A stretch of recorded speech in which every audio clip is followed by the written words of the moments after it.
Trail runners, welcome back to Chasing Gold. We're talking to some of the top athletes heading to this year's Javelina 100, chasing tickets to the 2024 Western States 100. Today's guest, we have Jill Wojta. She's from Onalaska, Wisconsin. She's 42 years old. Her first ultra was the 2019 Kettle Moraine 50K, where she won in 4:51. She's also your 2022 Tunnel Hill champion with a sub 15 hour, 14:59. Jill, welcome to the show.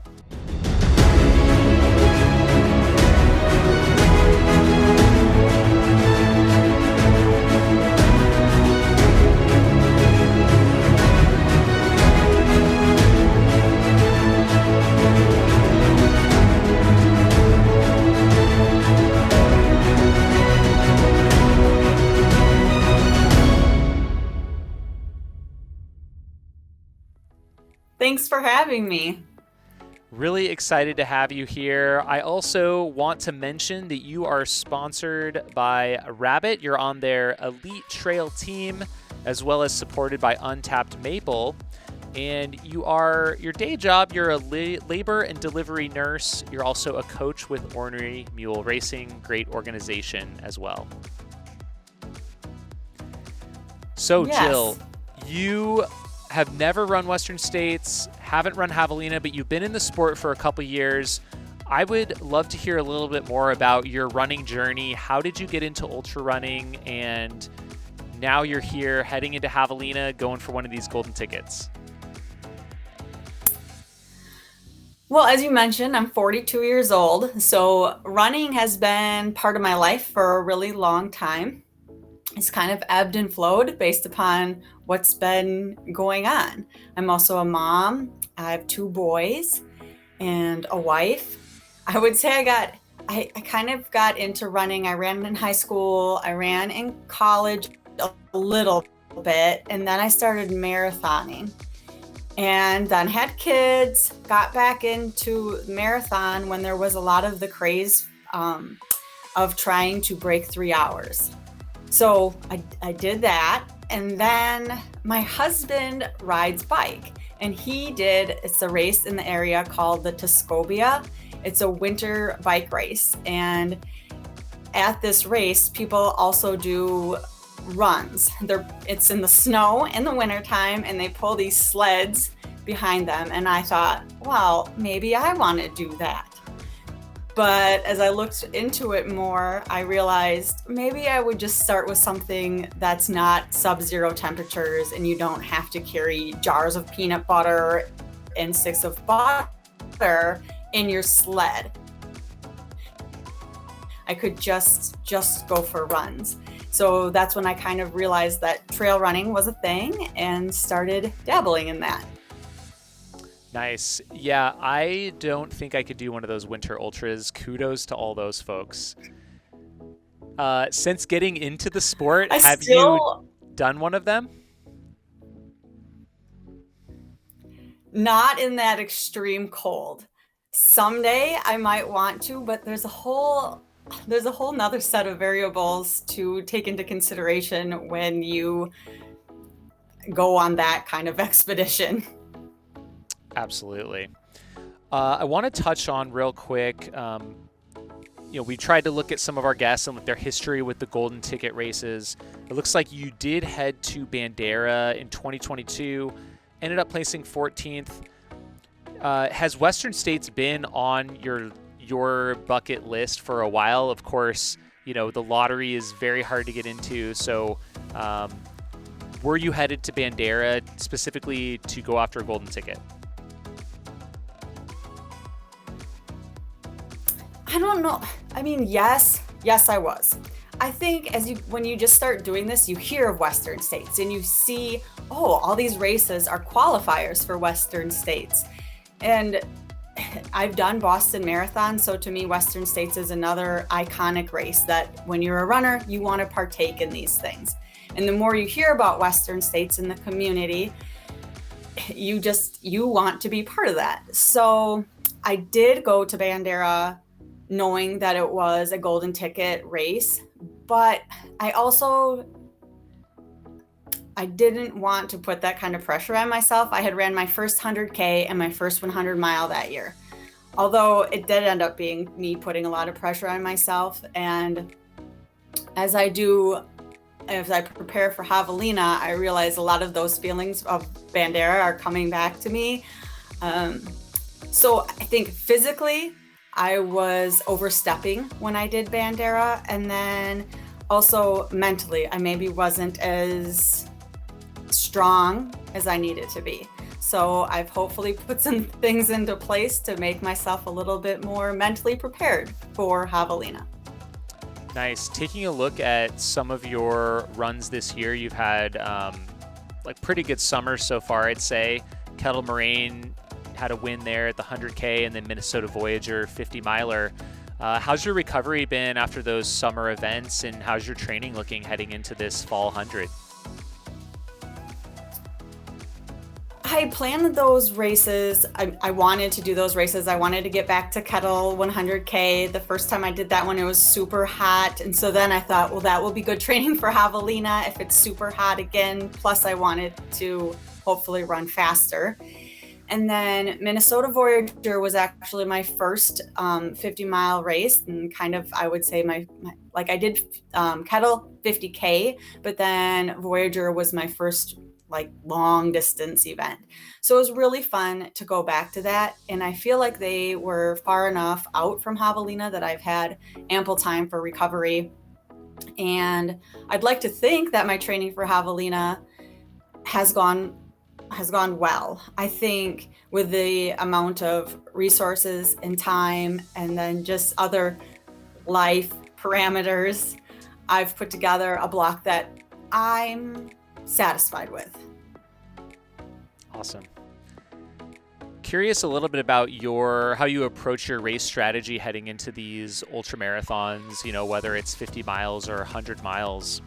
Are you someone who likes to really compete against other runners? Or are you just kind of running, at your own pace? How do you approach an event like Javelina? Being that I'm from the Midwest, I've been able to run two flatter races, the Hennepin 100 and then Tunnel Hill. And those, I think you really can break down the pace. You have a goal time, and then you can really break down the pace knowing that the terrain is going to stay constant. I see Javelina as a balance, being similar to those races. Of course, you're adding in a little more elevation and definitely the heat. But I'm hoping, for me, I think I'll do some of the similar strategy of looking at not as much time based, because this is a race where you're aiming to get first or second. I know that what I want to do is I want to have a race that I'm proud of.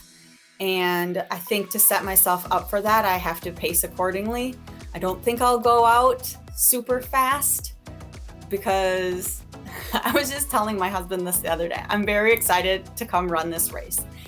But I also know it's kind of like having a baby, where when you go to the hospital to have your baby, a lot of moms, and I once was in this situation, when you've done this before, you're fearful because you know how much it's going to hurt.